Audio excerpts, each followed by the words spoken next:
Hello বন্ধুরা, আজকের মিমি FI level 7 এর কিভাবে কম্বোটা নেবেন আমি দেখিয়ে দিচ্ছি। প্রথমত আমাদের টেলিগ্রাম চ্যানেলে যাবেন, যাওয়ার পরে দেখবেন যে আজকের মিমি এফআই এর লেভেল কত আপনার, এই যেমন 7। এই জায়গাতে আপনি ক্লিক দিলে মানে 3 মিলিয়ন টোকেন পাবেন।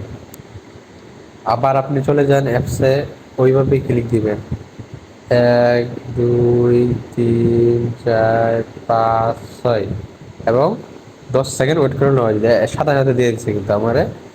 এখনই আপনারা ট্রাই করেন, মানে সকালে ট্রাই করলে সবচেয়ে বেশি ভালো হয়, বুঝলেন? তাড়াতাড়ি দিয়ে দেবে। এভাবে ট্রাই করবেন, সাথে সাথে পেয়ে যাবেন। অবশ্যই আমাদের টেলিগ্রামে জয়েন হয়ে নেবেন। যেমন আজকের ডেট হচ্ছে 25 জুন। 25 জুনের আজকে এটা কিন্তু চেঞ্জ হয়ে আসে, ঠিক আছে? যার জন্য আমাদের টেলিগ্রাম চ্যানেলে জয়েন হয়ে থাকবেন অবশ্যই। ধন্যবাদ।